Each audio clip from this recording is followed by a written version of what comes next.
यदि किसी मनुष्य से यह पूछा जाए कि मृत्यु क्या है, तो सामान्यतः वह इसका यही जवाब देगा कि मनुष्य की आयु समाप्त हो जाने पर इस शरीर से उसके प्राण निकल जाते हैं। तब यह शरीर निश्चेष्ट हो जाता है, इसके अंदर चेतना का कोई लक्षण नहीं दिखाई देता। उस समय हम कहते हैं कि उसकी मृत्यु हो गई। स्थूल देह से लिंग शरीर का अलग हो जाना ही मृत्यु है। सुना है मृत्यु के उपरांत जीव नया शरीर धारण करता है।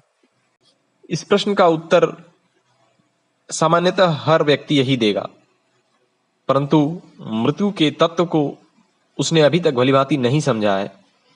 इसके लिए पहले यह जान लेना होगा कि प्राण किसे कहते हैं और शरीर के साथ उसका संयोग और वियोग किस प्रकार होता है तथा लिंग शरीर का स्वरूप क्या है।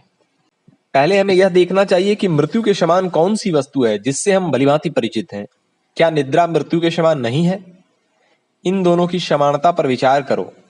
जीवात्मा अपने कर्म अनुसार ही एक स्थूल शरीर से संयुक्त होकर फिर उसी से वियुक्त होता है। मृत्यु के बाद जब जीवात्मा दूसरे शरीर में प्रवेश करता है, तब साधारणतया उसे अपने पूर्व जन्म का स्मरण नहीं रहता। हम दिन में कितने लोगों से मिलते हैं, कितने प्रकार के काम करते हैं, किंतु रात्रि में सो जाने के बाद हम सब कुछ भूल जाते हैं। सवेरा होने पर जब हम जागते हैं, तब मानो हमारा नया जन्म होता है। तो फिर हम लोग निद्रा को मृत्यु क्यों नहीं कहते? बात यह है कि प्रातःकाल शैया से उठने पर हमें याद आती है कि रात्रि में हम ही शैया पर सोए थे और हमने ही पिछले दिन अमुक अमुक कार्य किए थे और हम ही अमुक अमुक लोगों से मिले थे। अतः निद्रा और मृत्यु में यह अंतर है कि निद्रा के अंत में जागने पर निद्रा से पहले की बातें याद आ जाती हैं, किंतु मृत्यु के बाद दूसरा जन्म होने पर मृत्यु से पहले के वृतांत साधारणतः याद नहीं रहते।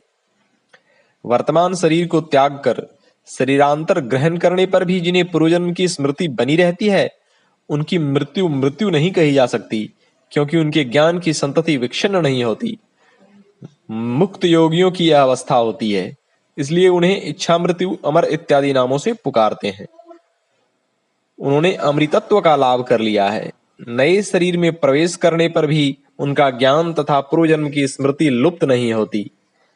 वे जाति स्मर कहलाते हैं। ऐसे पुरुष संसार के बंधन से मुक्त हो जाने पर भी जीवों के कल्याण हेतु एक या अधिक बार शरीर धारण करते हैं, जगत में आगमन करते हैं। ये लोग मृत्यु तथा प्राण तत्व पर विजय प्राप्त किए रहते हैं।